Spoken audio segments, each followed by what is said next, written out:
Hello అందరికీ నమస్కారం. ఎలా ఉన్నారండి అందరూ? బాగున్నారా? మేమైతే చాలా బాగున్నాం. ఈ వీడియో వచ్చి సాటర్డే రోజు వ్లాగ్ అండి. తిరుమలకి వెళ్ళామని ఇంతకుముందు వీడియోలో చెప్పాను కదండీ! ఆ వీడియో అయితే ఇప్పుడు మీతో షేర్ చేస్తున్నాను. సో, మార్నింగ్ 6:30కి ఇంట్లో నుంచి బయలుదేరామండి. మేము తిరుపతిలోనే ఉంటాము. తెలియని వాళ్ళ కోసం చెప్తున్నానండి. మేము తిరుపతిలోనే ఉంటామనమాట. మా ఇంటి దగ్గర నుంచి శ్రీవారి మెట్టు వరకు వెళ్ళడానికి ఒక 20 కిలోమీటర్స్ అయితే ఉంటుంది. మేము మార్నింగ్ 6:30కి అలాగైతే క్యాబ్ బుక్ చేసుకొని ఇక్కడికొచ్చామండి. ఇక్కడికొచ్చేసరికి 7:30 అలా అయ్యింది. ఇంకా లగేజ్ ఇద్దామని చెప్పేసి లైన్‌లో అయితే నిలబడ్డారనమాట. సో, లగేజ్ బ్యాగ్ వీళ్ళకిచ్చేస్తే మనం పైకెళ్ళిన తర్వాత తీసుకోవచ్చు. ఇక్కడ లగేజ్ ఇచ్చిన తర్వాత వాళ్ళొక టోకెన్ అయితే ఇస్తారండి. ఆ టోకెన్ తీసుకొని మనమైతే కొండ మీదకి వెళ్ళిన తర్వాత మన బ్యాగ్ మనం తీసుకోవచ్చనమాట.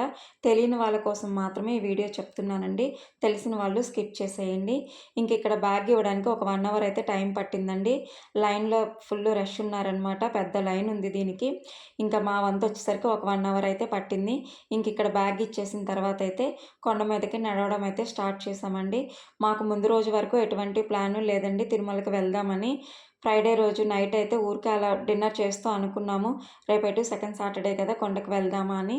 అప్పటికప్పుడు అనుకోని బయలుదేరామండి మేము సాటర్డే రోజు మార్నింగ్. పాపకు కూడా సెకండ్ సాటర్డే స్కూల్ హాలిడే అనమాట. సాటర్డే, సండే 2 డేస్ కలిసొచ్చాయి కాబట్టి కొండైతే నడిచెక్కుదామని అయితే అనుకున్నామండి. 1 మంత్ బ్యాక్ దర్శనానికి వెళ్ళాం మేము. ఎవ్రీ మంత్ దర్శనానికైతే వెళ్తామండి ఖచ్చితంగా. ఏదో ఒక దర్శనం స్వామివారు ఏదిస్తే అదే. వీఐపీ బ్రేక్ అయినా అయ్యుండొచ్చు, రూ. 300 అవ్వచ్చు, నడకదారైనా అవ్వచ్చు. ఏదైనా స్వామివారు మాకు ఏది ఇస్తే ఆ దర్శనానికైతే కంపల్సరీగా ఎవ్రీ మంత్ అయితే మేము వెళ్తామండి. ఇప్పుడు కూడా లాస్ట్ టైం కూడా మేము షార్ట్ వీడియో అప్లోడ్ చేశాను మేము దర్శనానికి వెళ్ళామని. పెద్ద వీడియో అప్లోడ్ చేయలేదు కానీ 1 మంత్ అయిపోయిందండి దర్శనానికి వెళ్ళి. అందుకని మళ్ళీ వచ్చామనమాట. ఈసారైతే నడిచి కొండెక్కుతున్నాము. పాప పుట్టక ముందైతే 9 మంత్స్ పాటు మేము ఎవ్రీ మంత్ కొండ నడిచెక్కేవాళ్ళమండి. మాకు పాప కొంచెం లేట్ అనమాట. మ్యారేజ్ అయిన 10 ఇయర్స్‌కి పాప పుట్టిందండి నాకు. ముందు 9 ఇయర్స్ కూడా ఎవ్రీ మంత్ మేమిద్దరం కొండ నడిచి ఎక్కేవాళ్ళమండి మా వారు, నేను. అలా 9 ఇయర్స్ పాటు ఎక్కాము. పాప పుట్టాక కూడా ఎక్కుతున్నామండి. ఎవ్రీ 2, 3 మంత్స్‌కి ఒకసారి అలాగా. ఎందుకంటే అది చిన్నది కదా! దాన్ని ఎక్కువ ఇబ్బంది పెట్టకూడదనేసి. ఎప్పుడు వీలైతే అప్పుడు కొండ నడిచెక్కడం అంటే చాలా ఇష్టమండి. స్వామివారి దర్శనానికి వెళ్ళడం అన్నా, ఇలా కొండ మీద మాకైతే మొక్కులైతే కాదండి. వెళ్ళాలి అనిపిస్తే వెళ్ళిపోతామనమాట. ఇక్కడ మొదటి మెట్టు దగ్గర కర్పూరం వెలిగించి కొబ్బరికాయ అయితే కొట్టేసి అక్కడ వెంకటేశ్వర స్వామి గుడి ఉంటుందండి మెట్ల ఫస్ట్‌లో. అక్కడ కూడా ఒకసారి దండం పెట్టుకొని నడకైతే స్టార్ట్ చేశాము. పాప అయితే చాలా యాక్టివ్‌గా ఎక్కిందండి. అస్సలు గొడవ చేయలేదు. నేనే కొంచెం స్లోగా నడిచాను. మా వారు, పాప చాలా ఫాస్ట్‌గానే నడిచారనమాట. నా కోసం వాళ్ళు కూడా పైకి వెళ్ళడం, మళ్ళీ ఒక 10 మెట్లు దిగి కిందకి రావడం అలా చేశారు. నేనే కొంచెం స్లోగా ఎక్కాను. ఒక 3 అవర్స్ అయితే పట్టిందండి మాకు. అలిపిరి నుంచైతే 6 అవర్స్ పైనే పడుతుంది. ఇటైతే మాత్రం ఇంతకుముందైతే 2 అవర్స్‌లో ఎక్కేసేదాన్నండి. ఇప్పుడు కొంచెం ఓపిక తగ్గింది. ఇప్పుడైతే 3 అవర్స్ పడుతుందనమాట. ఓ 100 మెట్లు ఎక్కడము, కొంతసేపు కూర్చోవడం, ఒక 100 మెట్లు ఎక్కడం, కొంతసేపు కూర్చోవడం ఇదే జరిగింది. అందుకే ఎక్కువ టైం పట్టింది. కొంచెం పైకొచ్చిన తర్వాత ఈ విధంగా అయితే పాప జ్యూస్ అయితే తాగుతుందండి. మనకి అలిపిరి దగ్గరైతే బోలెడు షాప్స్ ఉంటాయండి. ఇటు పక్క కొంచెం తక్కువే ఉంటాయి. శ్రీవారి మెట్ల దగ్గరైతే పెద్ద షాప్స్ ఏమీ ఉండవు నడిచే దారిలో. అటు సైడ్ ఉన్నట్టయితే ఇటు సైడ్ ఏమీ ఉండవండి. మేము లగేజ్ అది కిందే ఇచ్చేసాం కదా! జస్ట్ వాటర్ బాటిల్ అవి మాత్రం పట్టుకున్నామనమాట. ఇక్కడ ప్రతి వాళ్ళు కర్పూరం అది వెలిగిస్తూ ఎక్కుతున్నారండి.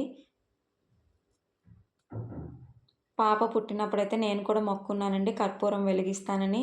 అప్పుడు ఆ మొక్కు తీర్చేసుకున్నాము. తర్వాత పసుపు, కుంకుమ పెట్టాము.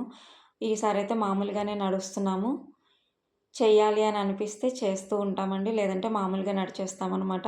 ఈసారైతే కర్పూరం అది ఏమీ వెలిగించలేదు. మామూలుగానే నడిచాము. పైకైతే వచ్చేసామండి. ఇక్కడ పైకొచ్చిన తర్వాత కూడా లాస్ట్ మెట్టు దగ్గరైతే కర్పూరం వెలిగించి, ఇక్కడైతే కుంకుమ అవి తీసుకొని దండం పెట్టుకొని రూమ్ దగ్గరికైతే వెళ్తున్నాము.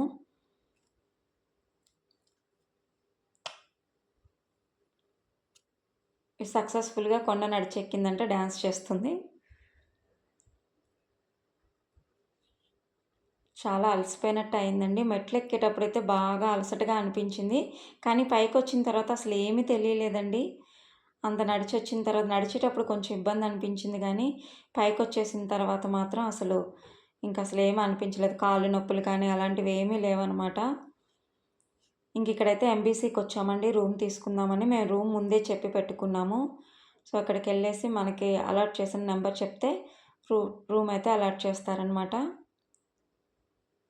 మనకొక సీరియల్ నెంబర్ ఇస్తారండి. ఆ నెంబర్ చెప్తే ఇక్కడ రూమ్ అయితే ఇస్తారు. మాకైతే విష్ణుపాదంలో రూమ్ ఇచ్చారండి. మాకేంటో తెలీదు కానీ ఎప్పుడు కొండకొచ్చినా విష్ణుపాదంలోనే ఆ రూమ్ దొరుకుతుందండి. మనకైతే ఆప్షన్ ఏమీ ఉండదు. కంప్యూటర్లో ఏది ఖాళీగా ఉంటే అది కొడతారండి వాళ్ళు. కానీ ఎప్పుడు విష్ణుపాదమే వస్తుంది. అదేంటో తెలీదు కానీ తర్వాత రూమ్ తీసేసుకొని లగేజ్ తీసుకుందామని ఇక్కడికైతే వచ్చామన్నమాట. వీళ్ళ కింద నుంచి లగేజ్ తీసుకొచ్చి ఈ విధంగా ఇక్కడైతే అరమరలో సర్ది పెడతారండి. మనకిచ్చిన టోకెన్ చూపించి మన బ్యాగ్ మనం తీసుకొని బయటకు వచ్చేసేయాలి. వాళ్ళేమి ఇవ్వరు, మనమే చూపించి తెచ్చుకోవాలి లోపలికి వెళ్ళి. తర్వాత ఇప్పుడైతే సిఆర్ఓ ఆఫీస్కి వెళ్తున్నామండి. మాకు దర్శనానికి ఉన్న ఒకే ఒక ఆప్షన్ ఏంటంటే లక్కీ డిప్ అనమాట. అది కూడా స్వామివారి దయ ఉంటే వస్తుంది అని దండం పెట్టుకొని వెళ్ళైతే లక్కీ డిప్ అయితే వేసుకున్నామండి. కళ్యాణోత్సవానికి రోజు 100 టికెట్లు లక్కీ డిప్లు అయితే పెడతారు. అలాగే సుప్రభాతానికి ఒక 50 టికెట్లు అయితే పెడతారండి. మేము కళ్యాణోత్సవానికి వేయించుకున్నాం అనమాట. కళ్యాణానికి 100 టికెట్లు అయితే ఇస్తారండి. అక్కడికి వెళ్ళి మన ఆధార్ కార్డు ఇచ్చి, మా వారిది నాది ఇద్దరిది ఆధార్ కార్డు ఇచ్చి మొబైల్ నెంబర్ చెప్పాలి.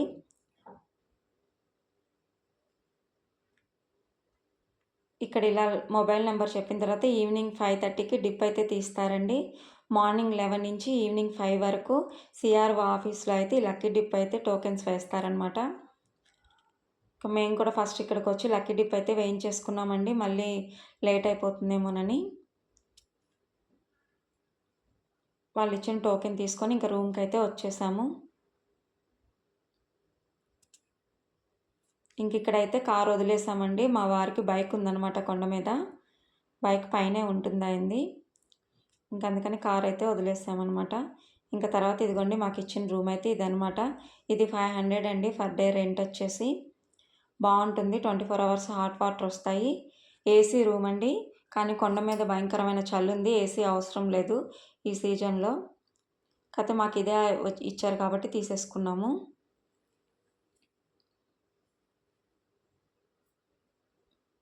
రూమ్ అయితే చాలా నీట్గా ఉంటుందండి. మెయిన్ గ్రౌండ్ ఫ్లోర్లోనే వచ్చింది రూము. ఇది 2 ఫ్లోర్స్ ఉంటుందండి. లిఫ్ట్ అయితే ఉండదనమాట. పైన వస్తే ఎక్కాల్సిందే మెట్లు. లక్కీగా కిందే వచ్చింది. మేము ఫ్రెష్ అయిపోయి అయితే భోజనానికి వచ్చామండి. పాప ఇప్పటికే ఆకలేసేస్తుంది దానికి. మార్నింగ్ బయలుదేరినప్పుడు టిఫిన్ కూడా ఏం చేయలేదండి. తింటే మెట్లు ఎక్కలేమేమోనని ఏం తినకుండానే వచ్చేసాం మేము. దానికి పిచ్చి ఆకలేస్తుంది అనమాట. ఫస్ట్ అయితే వచ్చి ఇక్కడ బాలాజీలో భోజనం అయితే చేసామండి. ఈ భోజనం వచ్చి 280 రూపీస్ అట. భోజనం చేసిన తర్వాత అయితే ఇక్కడ కొంతసేపు కూర్చున్నాము. ఇక్కడ నుంచి డైరెక్ట్గా టెంపుల్ దగ్గరికి అయితే వెళ్ళిపోయామండి. ఇప్పుడు ఈవినింగ్ 5:00కి సహస్ర దీపాలంకరణ సేవ అయితే జరుగుతుందనమాట. మనకి ఎస్వీబీసీ ఛానల్లో లైవ్ కూడా వస్తుందండి రోజు. ఇది 5 to 5:30 సేవ అయితే జరుగుతుంది. సో ఇక్కడ బయట కూర్చొని ఈ సేవ అంతా చూసామన్నమాట ఒక 1/2 అవర్. లైట్గా వర్షం కూడా పడుతుందండి. మరీ పెద్ద వర్షం ఏం కాదు కానీ లైట్గా చినుకులు పడుతున్నాయి. ఈ సేవ జరగడానికి ఒక 1/2 అవర్ పడుతుందండి. తర్వాత 5:30 to 6 వరకు స్వామివారి మాడవీధులో అయితే వాహన సేవ ఉంటుంది. మేము మామూలుగా దర్శనం లేదు, ఈ స్వామిని దర్శనం చేసుకొని కర్పూరం వెలిగించుకొని ఈరోజు ఉండి రేపు మార్నింగ్ వెళ్ళిపోదామని అయితే అనుకున్నామండి. ఇక్కడ ఉండి స్వామివారి సేవ అవి చూస్తున్నప్పుడే 5:30కి లక్కీ డిప్ తీస్తారని చెప్పాను కదా. మాకైతే మొబైల్కి 6 అయితే మెసేజ్ వచ్చిందండి, కళ్యాణం వచ్చిందనేసి. చాలా హ్యాపీగా అయిపోయింది. స్వామివారికి గట్టిగా ఒక దండం పెట్టుకొని, అసలు దర్శనం అయితే లేదండి మాకు. బయట నుంచి దండం పెట్టుకొని వెళ్దామనే వచ్చాము కొండకి. కానీ స్వామివారి దయ వల్ల మాకైతే కళ్యాణం టికెట్ అయితే లక్కీ డిప్లో వచ్చింది. చాలా సంతోషంగా అనిపించిందండి. ఇక్కడ స్వామివారి సేవ అవి చూసుకొని అయితే వెళ్ళి టికెట్ అయితే తీసుకున్నాము. ఇక్కడ వాహనం దగ్గరికి వచ్చేసరికి నేను వీడియో తీయడం మర్చిపోయానండి. దేవుడికి దండం పెడుతూ మళ్ళీ స్వామివారి లోపలికి వెళ్ళిపోయేటప్పుడు గుర్తొచ్చింది, అయ్యో వీడియో తీయలేదని. అప్పుడు అందుకే వెనక నుంచి తీశాను. ఇక్కడ మా నెంబర్ వచ్చేసి 156 అండి. ఇక్కడ కింద లాస్ట్లో కనిపిస్తుంది కదా, ఇదిగోండి మాకు ఇచ్చిన లక్కీ డిప్ నెంబర్ వచ్చి 156 అండి. సో ఇక్కడైతే 156 అయితే లక్కీ డిప్‌లో వచ్చిందనమాట. మొత్తం 4000 మంది టికెట్స్ లక్కీ డిప్ వేశారండి. అందులో 100 మందికి మాత్రమే వచ్చిందనమాట. అందులో మేము కూడా ఉన్నాము. స్వామివారి దయేనండి. దర్శనం ఏమీ లేదనుకున్నాం కానీ చక్కగా కళ్యాణం ఇచ్చారనమాట. ఇంకా తర్వాత ఇక్కడొచ్చేసి అయితే కాఫీ అయితే తాగుతున్నాము. ఇంకా తర్వాత వీడియోలో షేర్ చేస్తానండి. మిగతాదంతా దర్శనంకి ఎలా వెళ్ళాం ఇవన్నీ అనేది నెక్స్ట్ వీడియోలో అయితే షేర్ చేస్తాను. ఇప్పటికి ఈ వీడియో అయితే ఇక్కడితో ఎండ్ చేస్తున్నానండి. ఈ వీడియో కనుక ఎవరికైనా నచ్చితే లైక్ చేయండి, షేర్ చేయండి, కామెంట్ చేయండి. మరిన్ని వీడియోస్ కోసం నా ఛానల్ని సబ్స్క్రైబ్ చేసుకోండి. ఇప్పటివరకు ఓపికగా నా వీడియో చూసినందుకు చాలా థ్యాంక్స్ అండి. మరో వీడియోతో మళ్ళీ కలుస్తాను.